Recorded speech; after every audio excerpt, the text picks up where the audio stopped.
Quinte royale, sous le 6. Comment diable fait-il ça? Je vais vous expliquer la démonstration de triche aux cartes de Shin Lim avec Jimmy Fallon. Voici un récapitulatif rapide.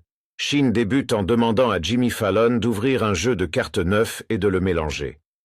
Il distribue ensuite, révélant que la première carte est le 4 de trèfle et la dépose sur la table. Il continue de distribuer, retourne la carte du dessus et le 4 de trèfle apparaît de nouveau. Il refait le coup. Shin donne ensuite des cartes du dessous, mais le 4 de trèfle reste dessus. Il ramasse plusieurs cartes sur la table, commence à les distribuer une par une, et chaque carte semble s'évaporer dans la nature. Shin demande alors à un musicien de nommer couleur et carte. Le volontaire choisit le 6 de pique. Après un mélange américain, il demande à Jimmy d'assembler les deux moitiés du jeu et de l'égaliser. Il distribue ensuite 10 paquets de cartes, les plaçant en ordre sur la table. Étonnamment, chaque paquet a le nombre de cartes égal à sa position. Une carte au premier, 2 au second, 3 au troisième, et ainsi de suite. Comme la couleur choisie était pique, la carte du dessus de chaque paquet se révèle être le pique correspondant, de l'as au 10 de pique.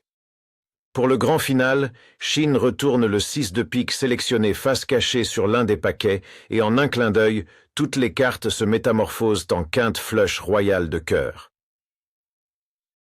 Je pense que la plupart d'entre vous connaissent les premiers gestes de passe-passe qu'il a fait. La première est la donne de la deuxième carte. La carte du dessus est poussée. La deuxième est secrètement distribuée, donnant l'illusion de distribuer celle du dessus. Le deuxième mouvement que Shin a effectué est la donne du dessous, clairement démontrée dans cette démo exposée.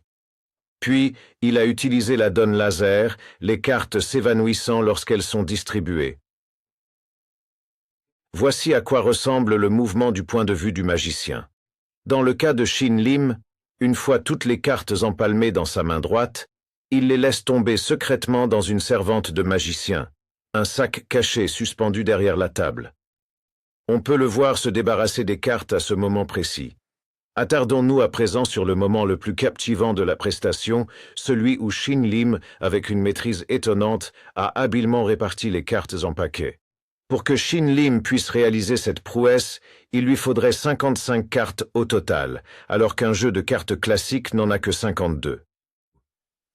Cela explique pourquoi, quand Jimmy a ouvert le jeu, on n'a vu ni les jokers ni les cartes publicitaires être retirées. Pour information, un jeu neuf Bicycle Rider Back compte 52 cartes standards, 2 jokers et 2 cartes publicitaires, pour un total de 56 cartes. Shin doit donc retirer une carte publicitaire pour que le tour fonctionne parfaitement, afin que chaque paquet ait une carte supplémentaire, permettant au 10e paquet de contenir exactement 10 cartes. Mais voilà le souci. Il y a un instant, Shin a fait une donne laser avec 5 cartes, puis s'en est débarrassé dans la servante derrière la table. Logiquement, cela implique que le tour ne peut pas être réalisé. Cela voudrait dire que le jeu utilisé en phase finale a été soit remplacé, soit les 5 cartes précédemment écartées ont été réintégrées discrètement au jeu. Un indice révélateur de la méthode utilisée par Shin pour cet effet peut être observé si vous regardez le moment où il sépare les paquets pour montrer le nombre de cartes dans chacun. Pour ceux qui sont même un tant soit peu familiers avec la souplesse et le toucher aérien des cartes bicycles, surtout lorsqu'elles sont neuves et fraîchement déballées, comme c'est le cas pour Shin Lim, vous sauriez qu'une très légère pression du doigt suffit pour diviser les cartes. Et Shin, ce magicien des cartes avec plus d'une décennie d'expérience, savait très bien qu'il aurait pu étaler les cartes aisément, mais il ne l'a pas fait. La raison de son action est tout à fait compréhensible. Si nous rembobinons jusqu'à l'instant où il porte son attention sur l'un des volontaires du groupe. Quest, as-tu une carte en tête? Ne la révèle pas encore. Pendant que l'attention se porte sur le volontaire pensant à une carte, Shin's main se déplace discrètement derrière la table. À cet instant précis, il échange le jeu de cartes ordinaires que Jimmy Fallon vient de mélanger contre un tout nouveau jeu, lequel est, en réalité, un jeu truqué.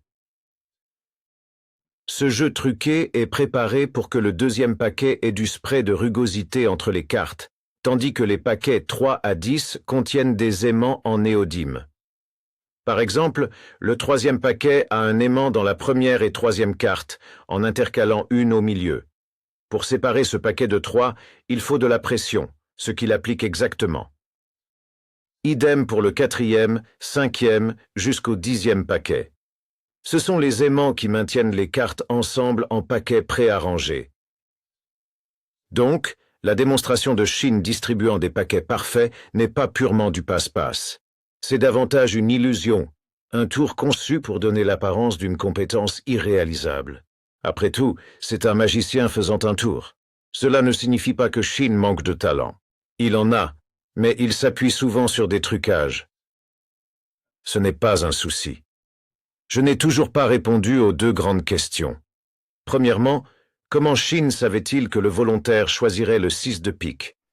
Ensuite, avant même de commencer à distribuer les 10 paquets, il effectue un mélange à l'américaine avec ce jeu truqué, invitant Jimmy à imbriquer les 2 paquets. Logiquement, cela devrait perturber entièrement la séquence préarrangée de ce jeu truqué. C'est là qu'il faut vraiment faire très attention aux mains de Shin. Observez qu'une fois qu'il introduit le jeu de cartes préparées, il les éparpille vivement. A de la couleur, d'accord, dites-le, à voix haute pour Jimmy. Et dans la séquence suivante, les cartes sont déjà imbriquées, et il simule le battage des 2 paquets.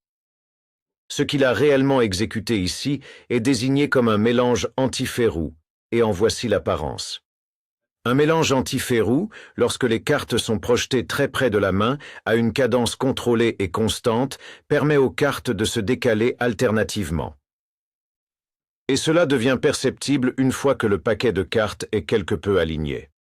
C'est précisément ce que Shin exécutait à cet instant.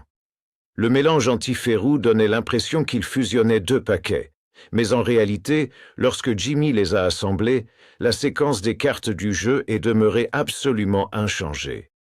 Les aimants insérés dans les cartes expliquent la raison pour laquelle le mélange anti-Férou est apparu exceptionnellement rugueux. Mais cela n'explique toujours pas comment Shin a pu anticiper la carte que le volontaire allait choisir pour arranger son jeu de manière à ce que toutes les piques soient disposées au-dessus de chaque paquet. Eh bien, c'est là que le travail de pré-spectacle entre en jeu. Dans ce cas, le volontaire est en fait dupé et on le force avant le spectacle à mémoriser une carte précise. Attention, ça ne veut pas dire que le volontaire est dans le coup. En fait, il est dupé comme tout le monde. Et le concept de double réalité est à l'œuvre ici.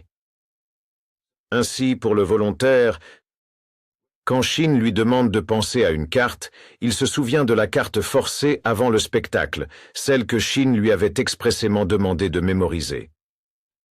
Ainsi, plus tard, durant la prestation, quand on le lui demandera, il se souviendra de la carte qu'il avait en tête.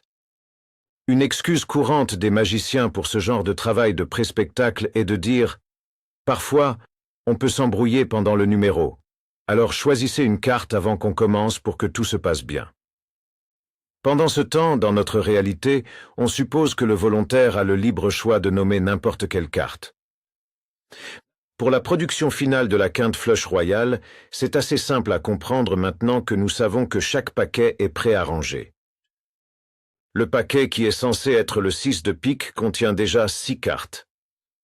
Celle du dessus est le 6 de pique, celle que l'on voit, et les 5 cartes restantes en dessous sont la quinte flush royale, mais à cœur. Quand Shin retourne la carte, le spray de rugosité appliqué sur la face du 6 de pique lui permet de coller au dos du 10 de cœur pendant qu'il étale les cartes en éventail d'une seule main. Derrière ce masque, seule la vérité demeure. À la prochaine.